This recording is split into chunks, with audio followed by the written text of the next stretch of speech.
Certo ponto da vida, é necessário a gente parar. É necessário, em certo ponto da vida, admissão, aceitação e, acima de tudo, de combater com muita energia, com muita garra, aquilo que de pior há dentro de cada um de nós. A dificuldade de se conhecer o pior que está dentro de cada um de nós se chama falta de conhecimento. Falta de conhecimento. Falta de entender, falta de buscar com sinceridade o ensinamento de Cristo. Falta de buscar, estudar, compreender essas palavras que são divididas ali por parábolas e versículos bíblicos e o ensinamento de Jesus. Pois é muito fácil você tomar parte de uma casa religiosa ou de uma igreja, não importa qual é a casa que você escolheu, de ir ali buscar essa ajuda, buscar esse conhecimento e, por alguma forma ali, te agrada o lugar, te agrada o que o pastor fala, te agrada o que o padre diz, te agrada o que o espiritualista, o que o zelador de santo diz, ou te agrada aquilo que o Espírito falou, ou aquilo que o Espírito Santo manifestou. Vamos falar assim, né, para ficar mais bonitas as palavras e compreender melhor o que eu quero passar aqui.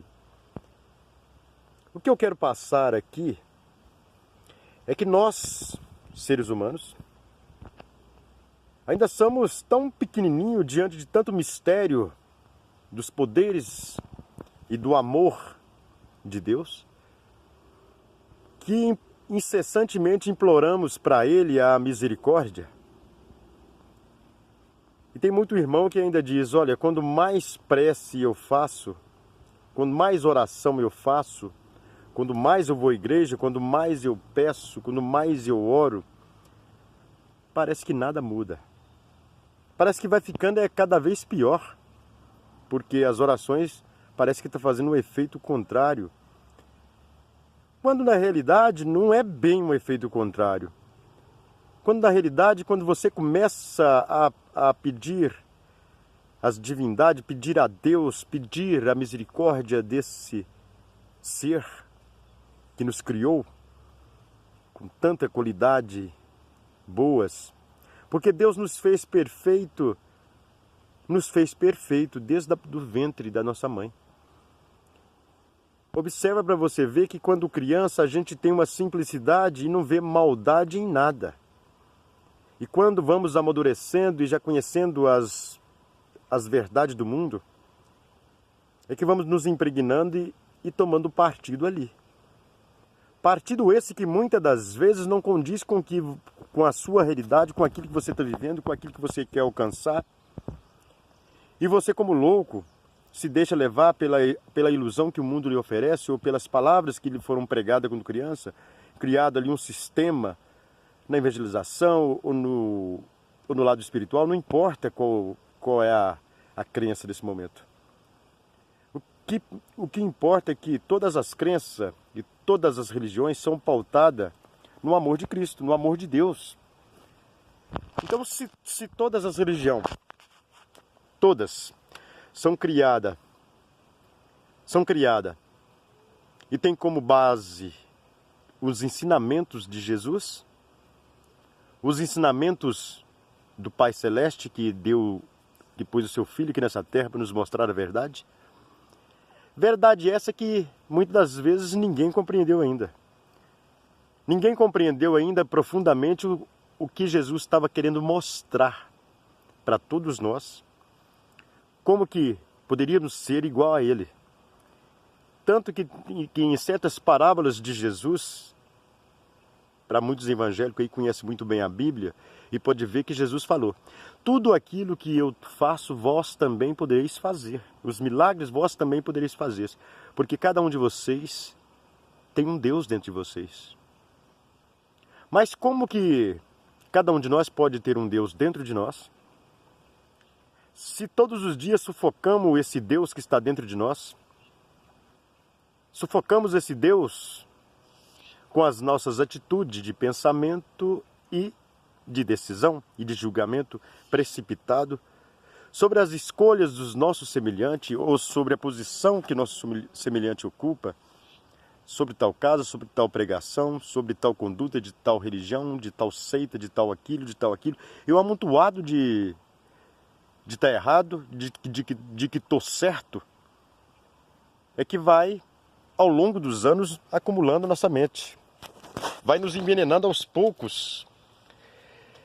E justamente aí que entra aquela parte que Jesus falava sempre: meu reino não é desse mundo, pois na casa do meu pai há muitas moradas.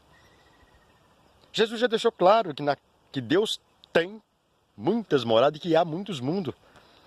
Mundo esse que você procura aqui, aos olhos nus, você não vê. Você jamais vai compreender que mundo é esse que Jesus falava. O mundo que Jesus fala, a terra prometida que todos procuram, a paz que todos reina, aqui chamado terra, onde viemos aqui para passar por provas e expiações. Mas também não significa, porque este mundo que vivemos é um mundo de prova e expiação, que você não tem o direito de ser feliz, não. Porque Deus deu para todas as suas criaturas que Ele criou com amor a liberdade. Liberdade esta que temos de escolher. É porque Deus quer que nós exercitamos cada dia mais, através dessa liberdade de árbitro, de escolha de caminho, a nossa inteligência e sabedoria. Inteligência esta que é posta à prova todos os dias da sua vida. Todos os dias. Volto a repetir que Deus não deu autoridade a homem nenhum nesta terra a perdoar o pecado um do outro, não. A redimir o seu pecado, não. Não, de jeito nenhum, de forma alguma. De forma alguma, mas não significa também que este meu pensamento vocês têm que concordar com ele. Como eu disse, somos livres. Liberdade de árbitro, exercer as nossas opiniões, mas contanto que tenhamos o cuidado de afirmar as nossas opiniões sem criar divisão. Se você tem a sua opinião formada, que viva com ela você. Que você veja o seu certo do seu ponto de ângulo de vista, que se você estiver errado, o tempo vai te mostrar que você está errado. Porque todos os dias você está aí, vivendo e aprendendo cada dia mais. Mas a partir do momento que amanhece o dia, que o sol nasce, são novas oportunidades que Deus está te dando. Um novo dia para se aprender. E ao final desse dia, muitas das vezes, a gente volta lá atrás com todos os problemas. Vivenciando a mesmice. Tem muitos irmãos que vivenciam as mesmice o tempo inteiro. Dizendo que a vida nunca muda. Que as coisas nunca mudam. É porque ela não quer mudar, caramba. Porque você não quer mudar isso aí. Porque você pega um dia e trata ele como se fosse o seu ontem. Você pega o seu dia e trata ele como se fosse o seu ontem. E começa a sonhar e a vivenciar o seu passado no seu presente. E esquecendo de viver, esquecendo de pôr os pés no chão, no seu presente, no seu agora, e de formalizar o seu caminho, de tomar umas novas atitudes de conduta, de limpar a sua cabeça, sua mente e seu coração, esquecendo as ofensas, esquecendo as mágoas, limpando profundamente mesmo o seu sentimento. Trabalhando melhor esse sentimento seu. Aí Deus te dá a oportunidade de você ser feliz. E você começa a fazer sim a diferença. As coisas começam a mudar. Mas a partir do momento que você também mude. Mas não é mudar as coisas que estão à sua volta, não mudar o que está dentro de você. E categoricamente, no mundo que vivemos hoje, onde as ofertas são muitas. E criamos ao longo dessas ofertas os nossos demônios. Demônios esses que nos afligem em todas as partes e que às vezes gostamos muito de ouvir.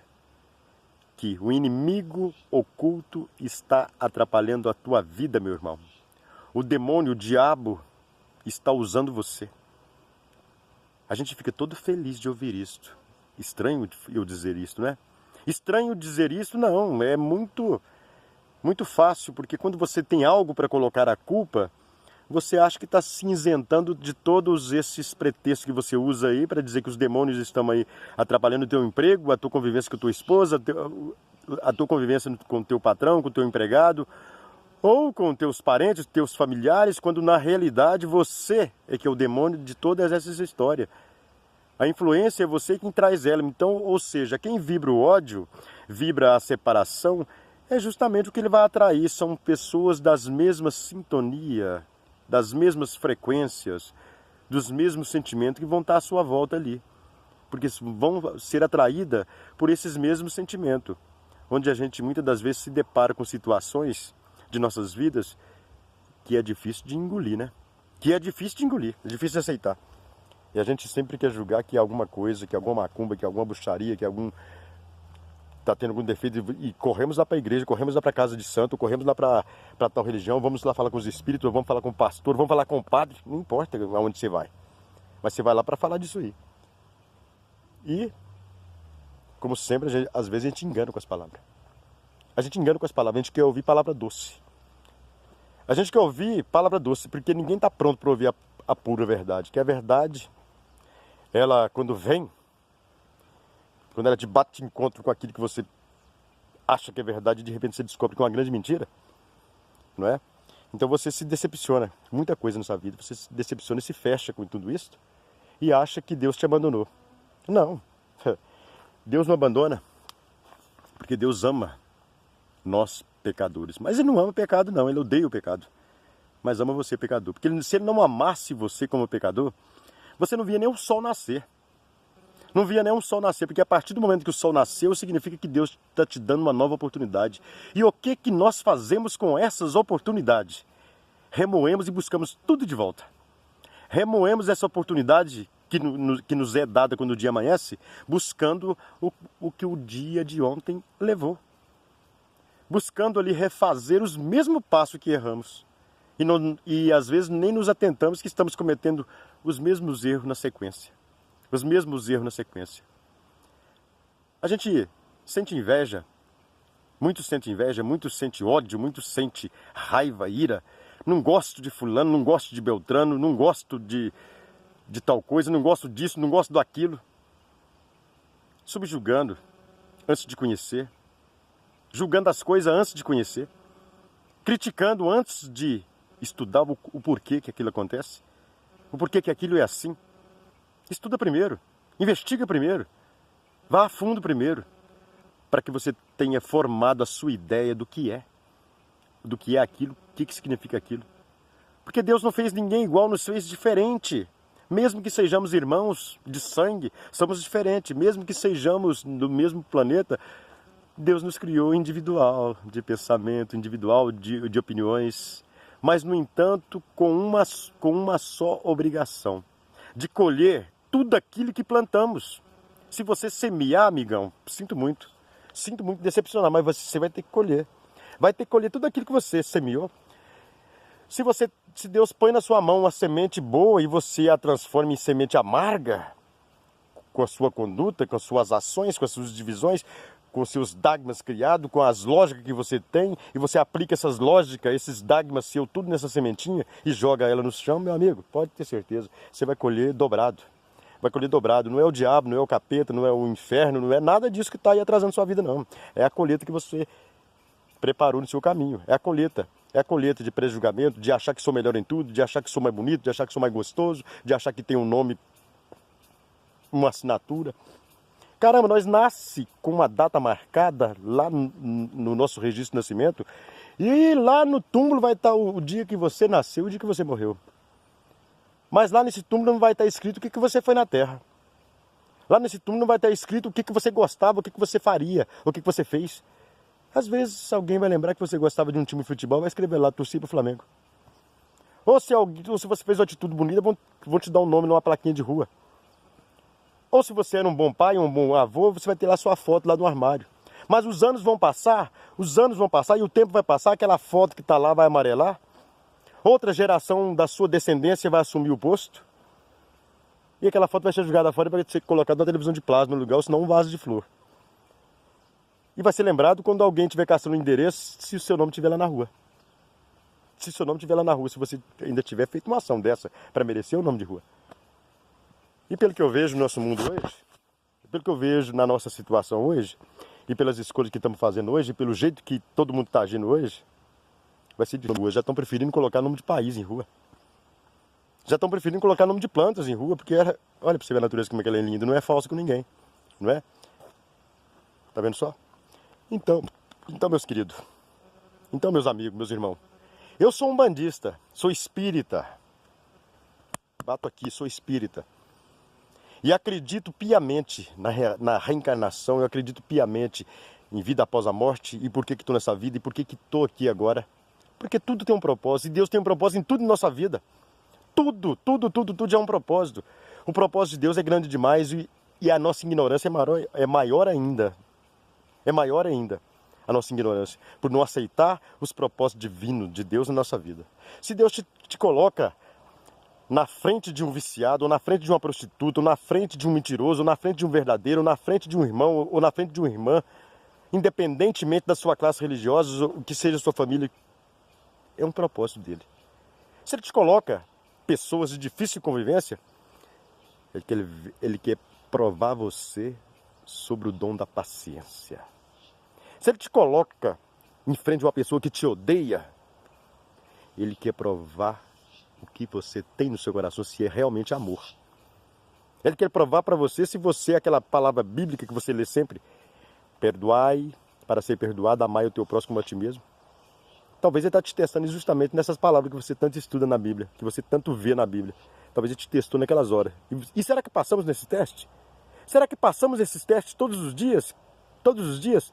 Que a gente olha um irmão, olha uma irmã, porque não me cumprimentou, porque não falou bom dia, porque não falou boa tarde, porque não me viu, porque é isso, porque comprou um carro melhor do que o meu, porque vestiu uma roupa melhor, porque tem um bom perfume, porque tem uma moto boa, porque tem um emprego bom, ou porque ganha melhor do que eu, porque é rico, porque é pobre.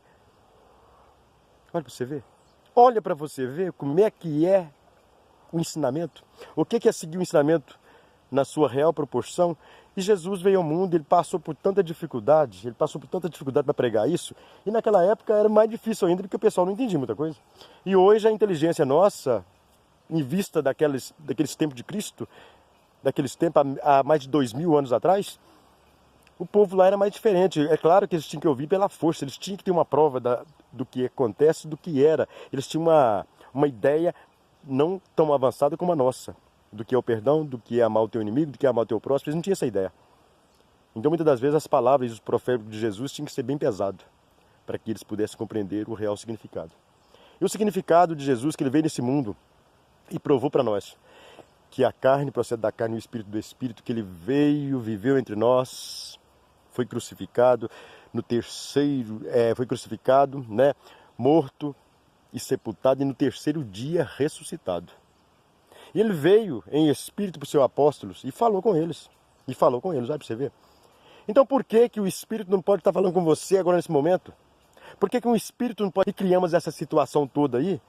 Por justamente sermos ignorantes na situação. De julgar o conteúdo, julgar a garrafa que está ali, sem antes olhar o seu conteúdo. Sem antes olhar o que tem de verdade ali. E o tempo está aí, as horas estão aí. E as palavras e os versículos que tantos evangélicos e espíritas falam, que conheça a verdade e ela te liberta, está aí todos os dias acontecendo na sua vida, está aí todos os dias acontecendo na vida de cristão. Tanto na igreja, tanto no catolicismo, como no espiritismo, como pai de santo, como padre, como pastor, não importa quem seja. Qual a posição que você ocupa nessa mesa, ou qual a posição que você ocupa nesse altar, amigão. Porque a verdade está aí a verdade, e ela vai trazer a libertação.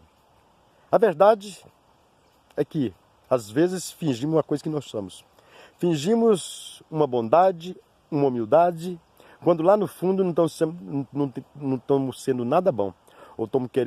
ou talvez queremos ser reconhecido como o cara que perdoa, reconhecido como o cara que faz caridade, reconhecido como aquele cara que dá sopa, reconhecido como aquele cara que fala as palavras, que joga o evangelho, que prega. Esse reconhecimento que você busca, então você vai conhecer a sua verdade.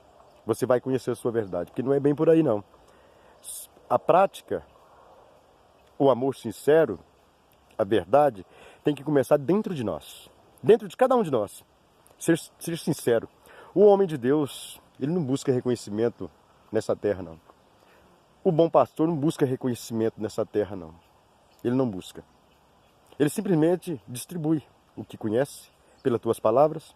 Ele distribui o que ele sabe sobre tuas palavras e deixa aí no ar a livre arte de cada um seguir os seus conceitos e de acordo com o que cada um entendeu. E não vamos aqui bater de frente com os gostos ou com o entendimento de cada um, porque todos aqui somos livres. Liberdade esta, que a partir do momento que eu esteja ofendendo, que eu esteja humilhando, que eu esteja atrapalhando, já não é comigo. Já não estou certo, estou errado.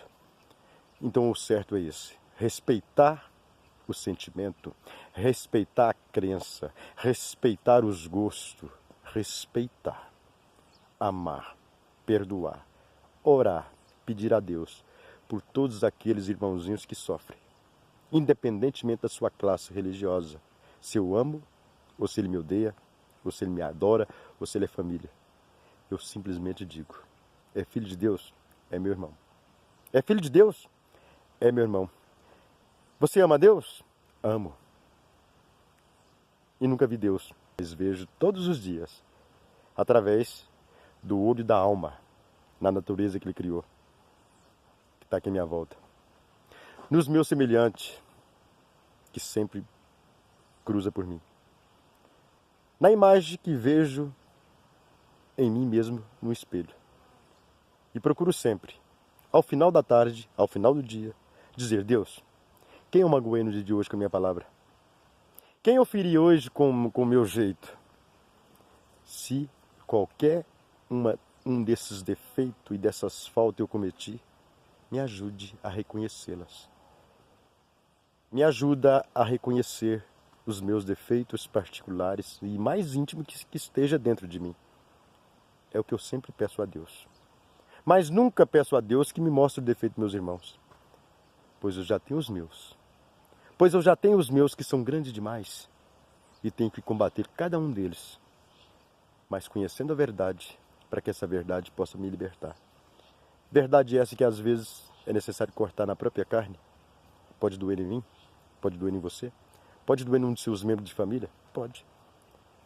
Mas sabendo que vamos ser curados, o mais importante é saber que estamos aí tomando anestesia, passando pelo aquele pós-operatório, passando por essa operação e depois que vier a recuperação do pós-operatório, onde todos nós um dia nos tornaremos uma grande nação, unida em Cristo, unida no amor de Deus, na prática do Evangelho, na prática da caridade, do amor ao próximo e de um sentimento mais puro, de um elo só de corrente, unir essa força, unir esse pensamento, unir esse coração e lembrar não só dos nossos amados, mas daqueles que não fazem parte do nosso círculo.